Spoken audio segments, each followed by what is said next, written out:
Okay, so chapter 7 is about confidence intervals. So chapters 1 through 6 have gone basically in a straight line where one thing builds off another. The rest of the chapters, 7, 8, 9, 10, are, and by the way, you can do this too.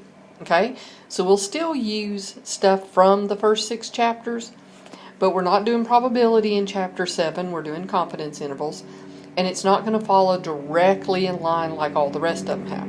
Okay, so we'll still use stuff we used before, but these last ones are like, oh, and we can do confidence intervals, we can do hypothesis test, we can do correlation. Okay, first definition in the confidence interval is something called a point estimate, and most often in the verbiage they call it the best point estimate. Now, you've done these multiple times, you just didn't call them this. This is that guess that we make for the population parameter. So X bar is a point estimate for mu. And in this slide you're learning that P hat is a best point estimate for P. Now you knew P from your symbols quizzes. P is population proportion or probability of success. So P hat, with a little hat over top of it, is the sample proportion. It's the best point estimate for the population proportion.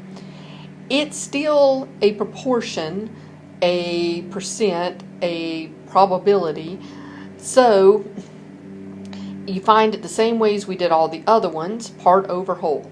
So you take your X value, divide it by your sample size, your N. So the same way we found frequency distribution, the same way we find simple probability is how you find sample proportion. So nothing new in that, just a new name and a new symbol. So for example, the Pew Research Center conducted a survey of 1,007 adults and found that 856 of them know what Twitter is. What is the best point estimate of P, the proportion of all adults that know what Twitter is? Okay, so best point estimate, that would be P hat. Do X over N. X is 856, N is the total 1,007. Divide that out and you get 0.85 or 85%. Okay, this confidence interval that we're talking about is a range or interval of values used to estimate the true value of a population parameter. So it's the wiggle room that I allow myself around that best point estimate. And you see at the bottom of this slide, the best point estimate can be X bar or P hat. It can be other things as well, but those are the only two we're going to mess with.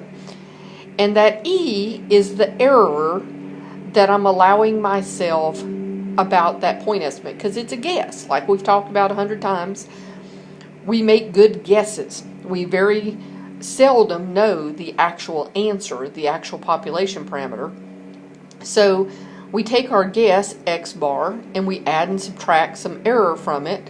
And within that interval, I am, however, confident that the actual population mean mu falls. Or I take P hat, add, subtract some error from it, and I am whatever confident. There's a lot of different confidence, like 95%, 99%, 80%. But I am, however much confident that the population parameter for the population proportion falls in between those two intervals. So all a confidence interval is at all is taking the best point estimate and adding and subtracting error from it. So, given that we have a margin of error E of 0.15 and a best point estimate sample proportion P hat of 0.524, find the confidence interval for the population proportion P. So, there's your little formula, P hat minus E, P hat plus E, with plain P in between. So take the 0.524, subtract 0.15, you get 0.374. Take the 0.524, add 0.15, and you get 0.674. So I think that the actual population proportion is somewhere between 0.374 and 0.674. Now what this means depends on the problem.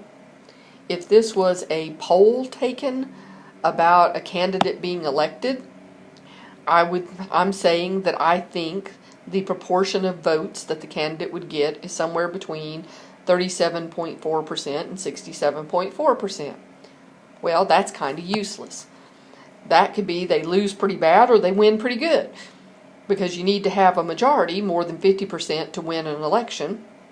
So that kind of interval, confidence interval, would be like, okay, well, I still don't know whether this candidate's going to win or lose. But it depends on the situation given as to what these mean. So they might be good, they might be bad, depends on the context. There are 3 ways to write a confidence interval. The first one's a way you'll see off the calculator. Here in a little while we'll talk about how to get these confidence intervals on calculators, because rarely is it going to be like that last example where it gives you the point estimate, it gives you the error, and you just add and subtract. There is a formula for finding the error, but instead of doing the formula, we do it by the calculator. And then if you want the error, I'll show you how to go back from this confidence interval and figure out what the error is. So the first way with the parentheses is how the calculator will give it to you.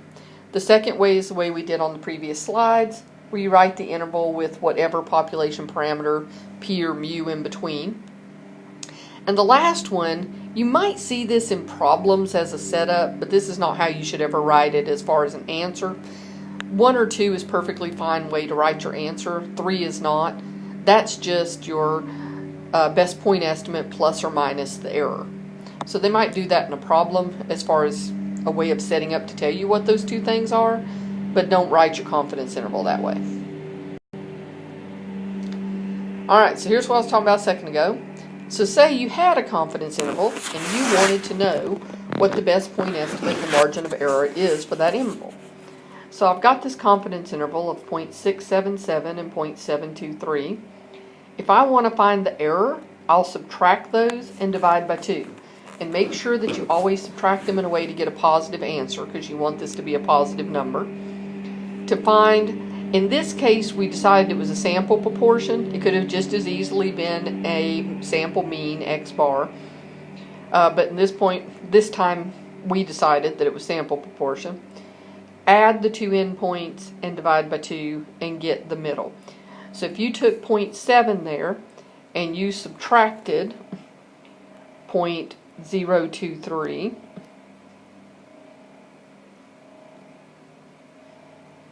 you would get the 0.667, and if you took the 0.7 and added the 0.023, you'd get the 0.723. So it's just a way of going back to the individual parts when you have the actual confidence interval. To find these confidence intervals on the calculator, if we're talking about proportions, we're going to do 1 prop z test. And see how that prop in there, that's standing for the proportion. So that's how you know that's that one. So if you see prop, that stands for proportion. You find this function under stats and tests in your calculator. So have an example. In a Pew Research Center poll of 1,501 randomly selected U.S. adults, it was shown that 70% of the respondents believe in global warming. Find a 95% confidence interval of the population proportion P. So this time we have a 95% confidence interval. They'll always tell you how confident they want you to be. So we're going to use that 1 prop z int. In order to use 1 prop z int, when you look at that on the calculator, so if you take your calculator and go to stat and then arrow over to tests, you have to scroll down a bit, because see these first ones say test. You don't want those. Scroll down. Mine's like A, so I have to go past all the numbers and get to a letter. My 1 prop z int is down at like A. When you go into that, it wants X, N, C level, and calculate. Well, C level's the 95, and this is going to be on the next slide, so you'll see this. But we need X and N. We have N. N is the 1,500. We do not have X. So did this problem in particular to remind you of something you learned at the very beginning. If you want x and it says 70% of, all you got to do is multiply to find that. So to find x, take the percent, multiply it by the whole, get a number, round that number to a whole number, and 10,051. If you put this in the calculator, it'll give you an error. So x should always be a whole number. Okay, oops, sorry. Had a moment there that I thought I was on Nearpod. Trying to swipe the screen instead of hitting the next arrow. Okay, so let's talk about it. On the calculator, you did stats test 1 prop zint, and it should look like this. So you put the 1051 under x and the 1501 under n, 0.95 for sea level, hit calculate, and it'll pop up. It actually pops up with actually I want a little more room to write, so let me erase that for a minute. What actually pops up on the calculator is 0.67702 and 0.72338, and then p hat equals 0.7001999, so on and so forth, and n equals 1501. So from that, I just rounded to 3 decimal places and got the 0.677, 0.723. That's fine. And see, notice the p hat is that 70% because it was my proportion, which is the same thing as a percent. It'll tell you in my stat lab what to round to. A lot of times, like on the test and stuff, I'll tell you what to round to, or just write the whole thing out. It varies depending on what I'm talking about. In this case, I rounded to 3 decimals. So what does that mean? Well, it means that we are 95% confident that the actual percentage of U.S. adults that believe in global warming is between 67.7% and 72.3%. Based on these results, can we safely conclude that the majority of U.S. adults believe in global warming? Well, a majority is over 50. You need to remember that for several different problems. So, and this whole interval is greater than 50%. So yes, we can safely conclude that the majority of U.S. adults believe in global warming. Because if I did a census of all U.S. adults, I am 95% confident that the actual p-value would be somewhere between 67.7 and 72.3.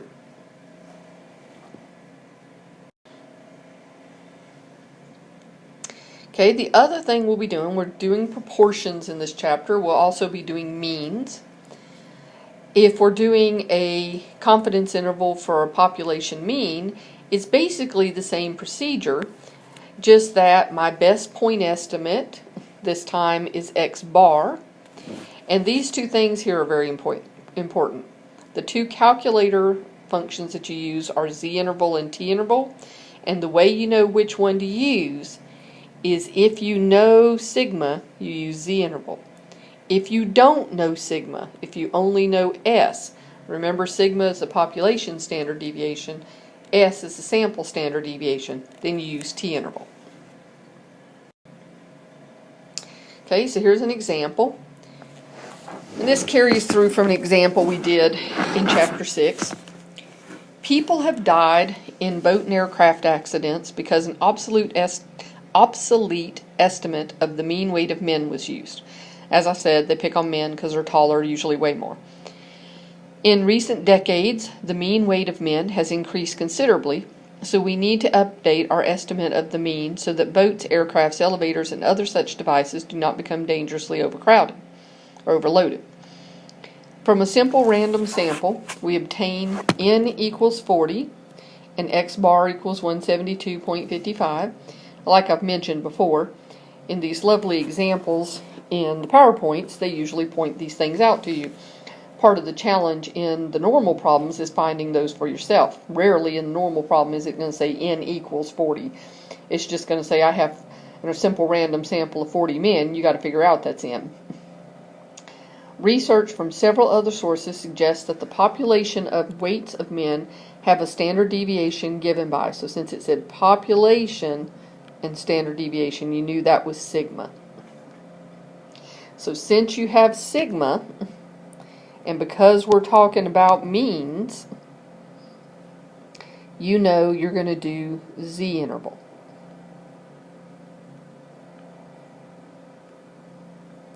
Because of that, and because it's talking about mean.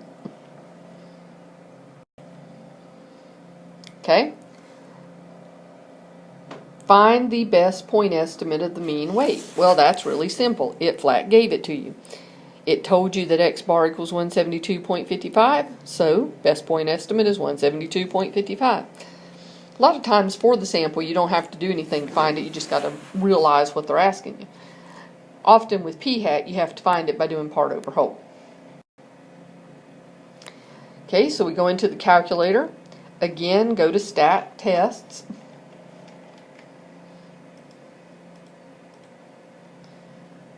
So stat over to tests. And z-interval on mine is number 7. Again, make sure you're not picking z-test. Make sure you go down to z-interval. And when you do, you'll see what I've got on the screen here. It has input, data, or stats.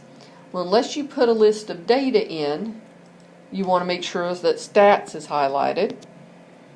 So you want to make sure that you have stats highlighted, so you can put the cursor over it, press enter. Then it asks you these different things.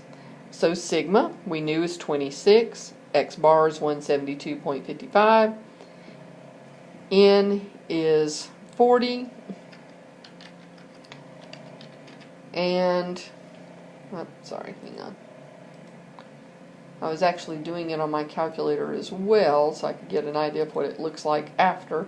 I hate I can't pull the calculator up on these explain everything, so I may have to try to figure out a way to do that, or to add more screenshots or something. Confidence level again is 95. It's not always going to be 95, it can be other things. And you get this confidence interval. You get the 164.49, 180.61. It also tells you that X bar equals 172.55, which you already knew, and N equals 40.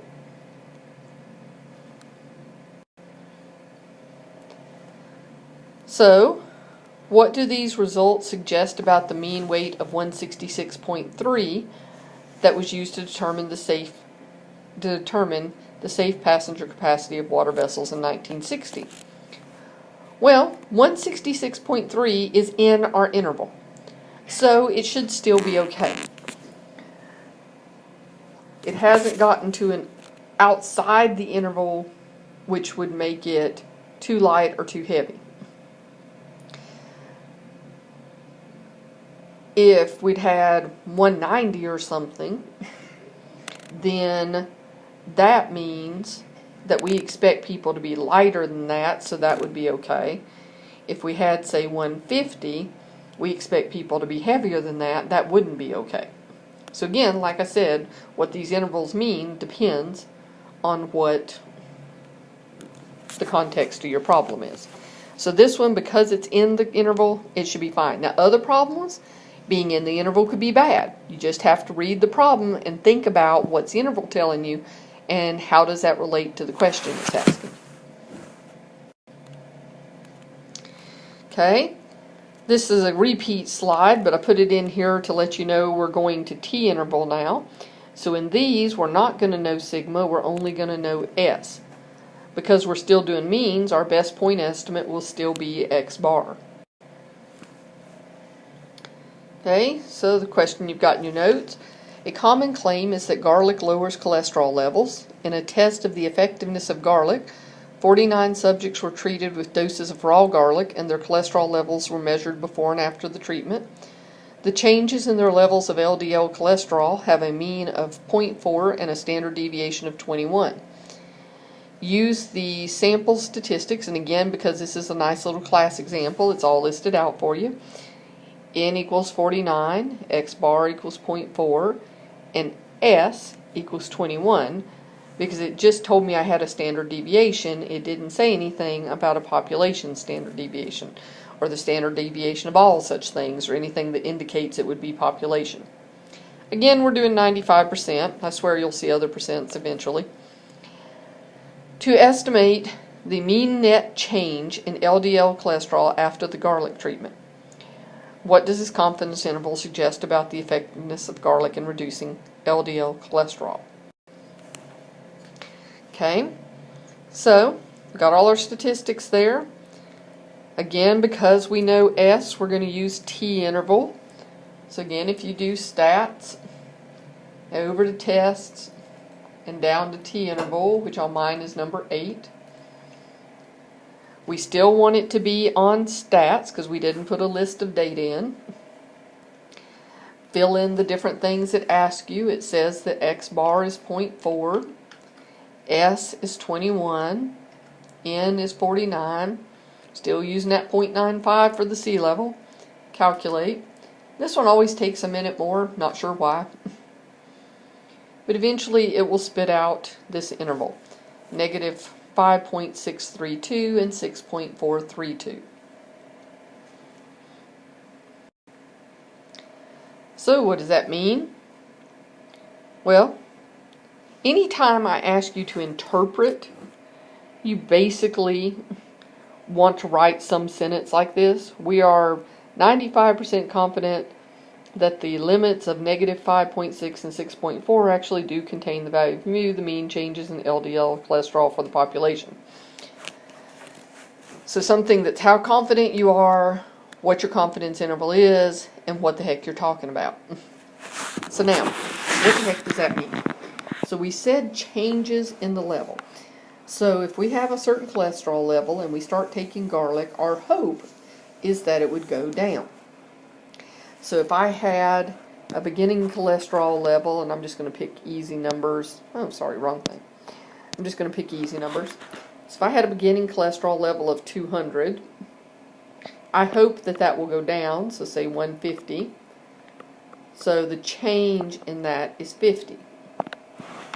So if I have a positive number, it means it worked, that my cholesterol went down. Okay, well, what if I started at 200 and ended up with 200 at the end? Well, if I take the change in that, it'd be 0. So 0 means nothing happened.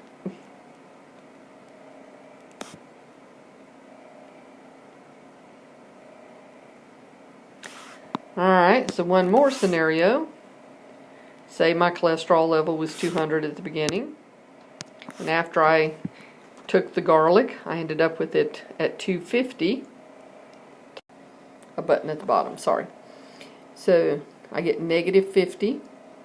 So a negative number means it did not work.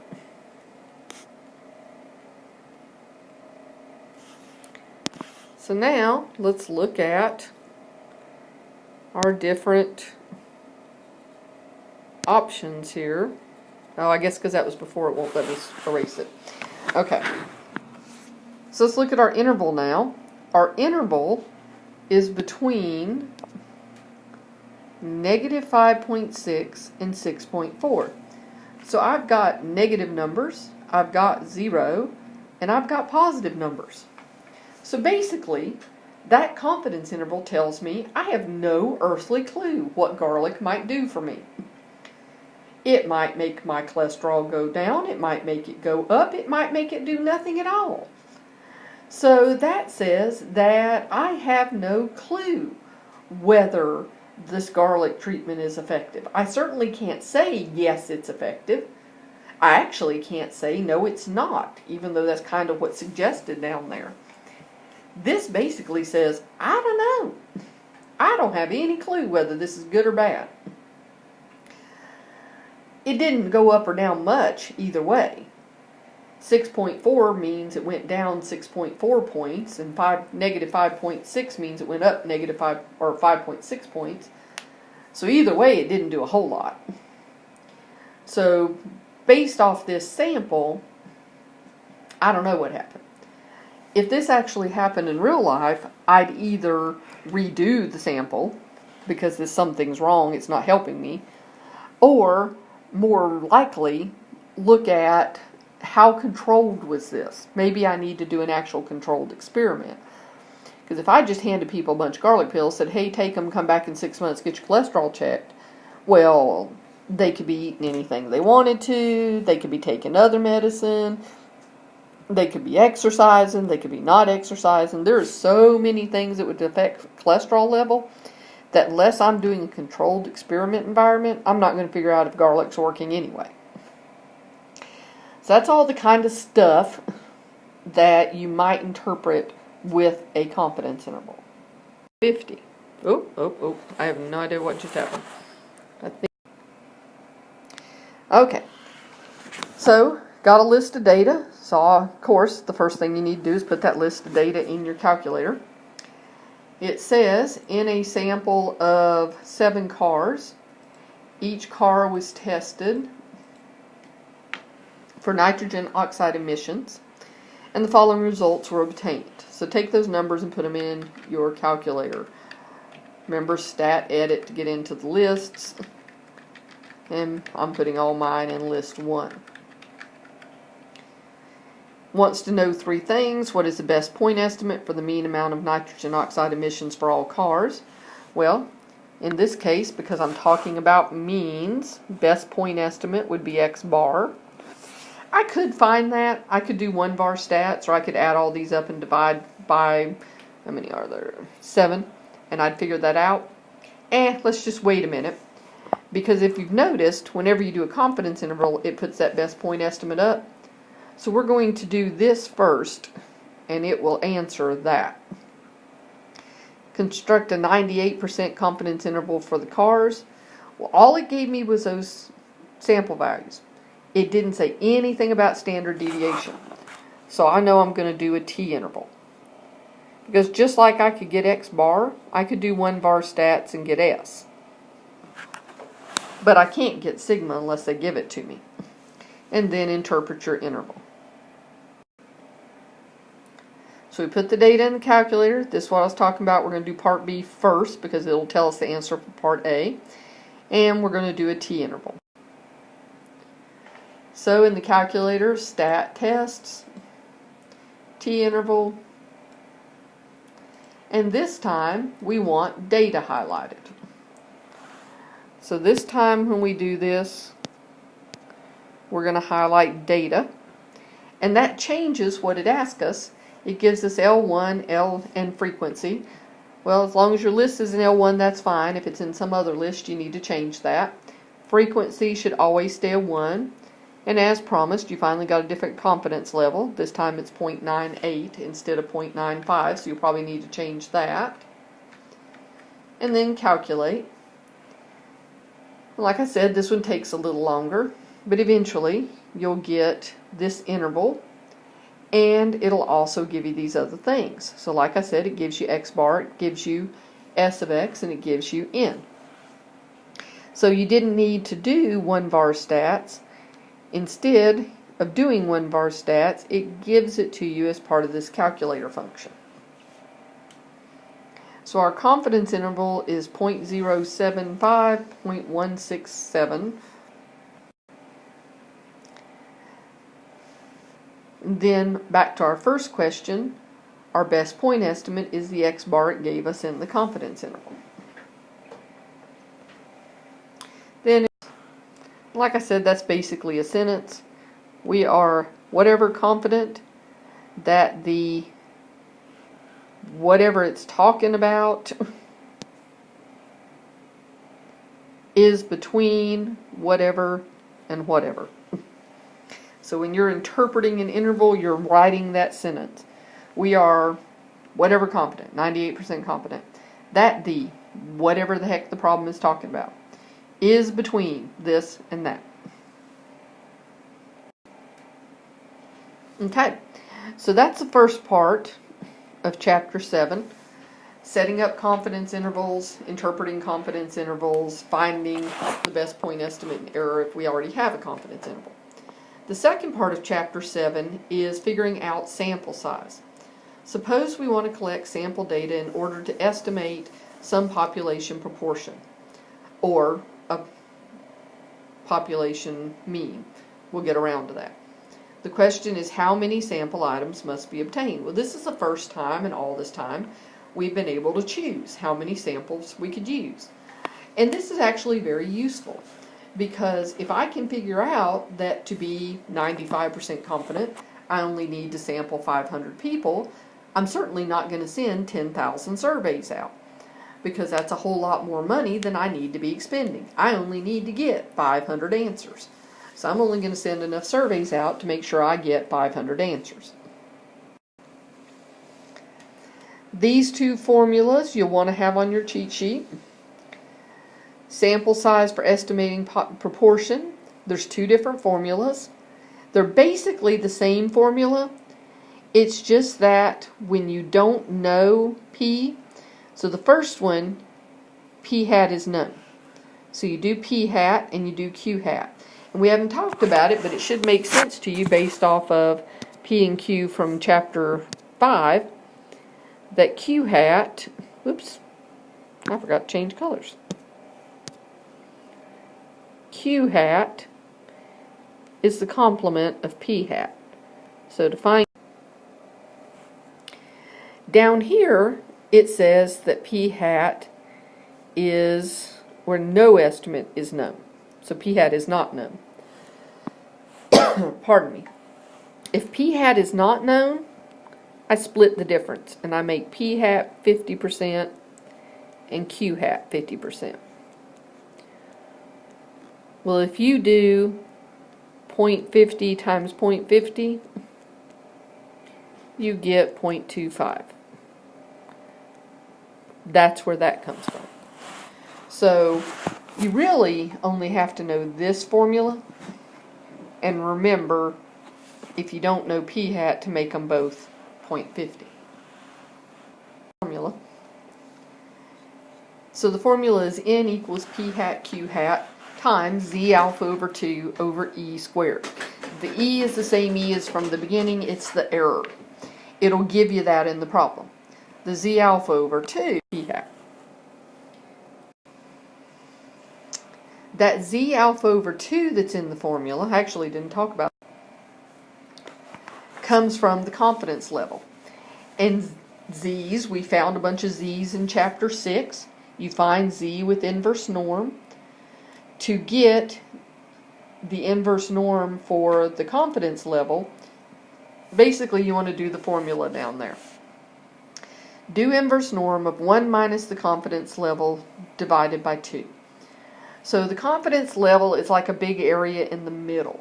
Okay? So like this big area in the middle is your confidence level. You want the little area over here. Because remember, you have to do back to the left to get your z-score. So just like we did in Chapter 6, if I do 1 minus that big area divided by 2, I'll get that little area. When I find this, it's really asking for this z, so it wants the positive of it. So when you do this, you'll get some negative answer. You want to drop the negative and make it the positive. It doesn't truly matter for the formulas because you're going to square it anyway, but if you put the negative in my stat lab, it'll tell you you're wrong. Okay, so an example. The internet is affecting us all in many different ways, so there are many reasons for estimating the proportion of adults who use it. Assume that a manager for eBay wants to determine the current percentage of U.S. adults who now use the internet. How many adults must be surveyed in order to be 95% confident that the sample percentage is in error by no more than 3 percentage points? Alright, so if we look at this, and then it said, assume from a previous study you know that 73% of adults use the internet. So that 73% there is your p-hat. We're 95% confident we're going to use that to find our z alpha over 2. And then it said that it is in error by no more than 3 percentage points. That's how they tell you what the error is. So in this, we have error is 3%, which we won't use 3%, we'll use 0.03. It tells us that p-hat is 0.73. Well, if p-hat's 0.73, then q-hat is 1 minus that, so it's 0.27. And then the 95%, to find that z alpha over 2, we're going to do inverse norm of 1 minus the 0.95 divided by 2. And if you do that correctly, you should get negative 1.96. So we, of course, are going to use the positive 1.96. So you plug all that in, p-hat, q-hat, z alpha over 2 over error. And this is made so that if you type that straight in your calculator like that, it'll work for you. The order of operations is already taken care of. So you should get 841.3. Always round up. The answer is 842. I'm actually going to do that again in another color. Always round up. The answer is 842. We can't survey 0.3 of a person. So always, always, always in this n, you want to round up to the next person, because I'd rather sample one more than one less. Okay, exact same situation, except this time it says no known possible values of the proportion, so I use that 0.05. It's still 95%, so that's still 1.96. It's still in error by no more than 3 percentage points, so it's still 0.03. But notice this time I had a much bigger sample that I have to take. So not knowing something already about your population means you end up sampling more people. Okay, and then the last formula is the one for when you have mean. You kind of know that this one's mean because there's that standard deviation. And you only have a standard deviation when you have a mean. So this one is n equals z alpha over 2 times your standard deviation over the error, all of that squared. Again, always round up. And you still find z alpha over 2 with the same inverse norm formula. So assume that we want to estimate the mean IQ score for the population of statistics students. How many statistics students must be randomly selected? And by the way, that's how you know you're doing these formulas. It asks you something about how many, what sample size you need. For IQ tests, if we want to 95% confident that the sample mean is within 3 IQ points of the population mean, assume sigma equals 15. So it's got to tell us that. 95% still, so it's still 1.96. Those won't change. If it was 98%, it would change to something else. Within 3 IQ points, so that's my error. Didn't make this 0.03 because it wasn't percentage points, it's just IQ points, so it just stays 3. Put that in the calculator, you should get 96.04, which rounds up to 97. Okay, so that's everything for Chapter 7. Again, we'll do some activities in class to reinforce this. But it's mostly either getting confidence interval or getting sample size.